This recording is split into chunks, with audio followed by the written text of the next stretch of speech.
नमस्कार दोस्तों, मैं हूं अमित बंसल, आपका चार्टर्ड अकाउंटेंट। और आज मैं डिफेक्टिव रिटर्न से रिलेटेड टॉपिक को डिस्कस करने वाला हूं। मेरे एक दोस्त ने अपनी इनकम टैक्स की रिटर्न फाइल की और इनकम टैक्स की रिटर्न फाइल करने के बाद उनके ईमेल आईडी के ऊपर एक डिफेक्टिव रिटर्न का नोटिस आ गया सेक्शन 139(9) के अंदर। अब वो उस नोटिस का रिप्लाई करने जा रहे हैं और मुझसे पूछ रहे हैं कि उसमें उन्हें क्या करना चाहिए। तो आइए दोस्तों इसका जवाब देखते हैं। सबसे पहले हम ये समझते हैं कि ये 139(9) का रिटर्न का डिफेक्टिव रिटर्न का नोटिस आया क्यों है, डिफेक्टिव नोटिस आया क्यों है। देखिए, इसके कई कारण हो सकते हैं। एक तो आपके 26 AS के अंदर या AIS के अंदर कुछ इनकम आ रही थी और आपने अपनी इनकम टैक्स रिटर्न के अंदर उसे प्रॉपरली डिस्क्लोज नहीं किया, या फिर अपने आपने कुछ अपनी पर्सनल डिटेल्स वगैरह कुछ ऐसी डिटेल्स गलत डाल दी, या फिर आपने कोई इनकम टैक्स रिटर्न का गलत फॉर्म फाइल कर दिया। आपको ITR 2 या ITR 3 फाइल करना चाहिए था, आपने ITR 1 फाइल कर दिया, या फिर आपने एक गलत सेक्शन के अंदर रिटर्न को फाइल कर दिया। यानी कि आप एक प्रोफेशनल हैं, 44ADA के अंदर आपको रिटर्न को फाइल करना था, बट आपने 44AD के अंदर रिटर्न को फाइल कर दिया।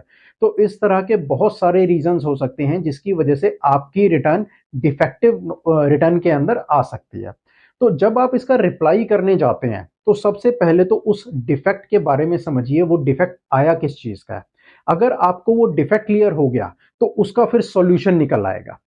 और अगर आप डिफेक्टिव रिटर्न के नोटिस को देखेंगे तो उसमें उस डिफेक्ट एरर के बारे में क्लियरली बताया होता है और उसका प्रोबेबल सॉल्यूशन भी वो बताते हैं कि आपको क्या करना चाहिए ताकि आपका ये डिफेक्ट खत्म हो जाए।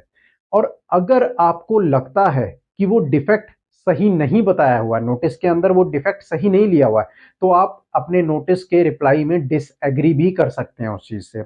लेकिन दोस्तों, मेरी राय ये कहती है कि डिसएग्री बड़े ध्यान से आपको करना है, क्योंकि ये एक ऑटोमेटेड नोटिस आपके पास आता है जिसके अंदर उसके पास प्रॉपर फैक्ट्स होते हैं कि आपने अपनी रिटर्न के अंदर ये डिटेल्स डाली हैं और उनके पास ये एविडेंस है जो मिसमैच हो रहे हैं।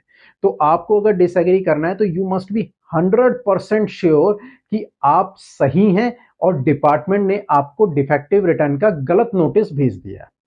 अब दूसरे केस पर आते हैं, जब आप एग्री कर रहे हो कि हाँ डिफेक्ट तो सही पकड़ा है, तो अब मुझे क्या करना चाहिए। तो आप उसको एग्री कीजिए और उसके हिसाब से जो उसका सॉल्यूशन बनता है, यानी कि अगर आपको रिटर्न को रिवाइज करना है तो आप अपनी रिटर्न को दोबारा से फाइल कीजिए उस डिफेक्ट को दूर करके। अगर आप 15 दिन के अंदर उसका रिप्लाई नहीं करेंगे या रिटर्न उसके अंदर एज पर दी रिफाइंड रिटर्न नहीं फाइल करेंगे, तो आपने जो पिछली रिटर्न फाइल की थी जिसका ये नोटिस आया था, वो रिटर्न आपकी जीरो हो जाएगी, वो रिटर्न आपकी इनवैलिड हो जाएगी, 0/0। तो दोस्तों, इस चीज को बड़े ध्यान में रखते हुए आपको अपनी इनकम टैक्स की रिटर्न के कॉम्प्लायंस को पूरा करना है। आपको उसके बाद ही ई वेरीफाई करने का मौका मिलेगा। अगर आपके पास नोटिस आ गया ना डिफेक्टिव का, तो आप उसे ई वेरीफाई भी नहीं कर सकते उस रिटर्न को, क्योंकि वो ई वेरीफाई होने के बाद ही वो प्रोसेस हुई है और उसके बाद डिफेक्टिव रिटर्न उसके अंदर आया है। तो दोस्तों, अगर इस टॉपिक के अंदर कोई भी आपकी क्वेरी है तो प्लीज राइट टू मी, और इस वीडियो के नीचे आप कमेंट में भी अपनी क्वेरीज को मुझसे पूछ सकते हैं।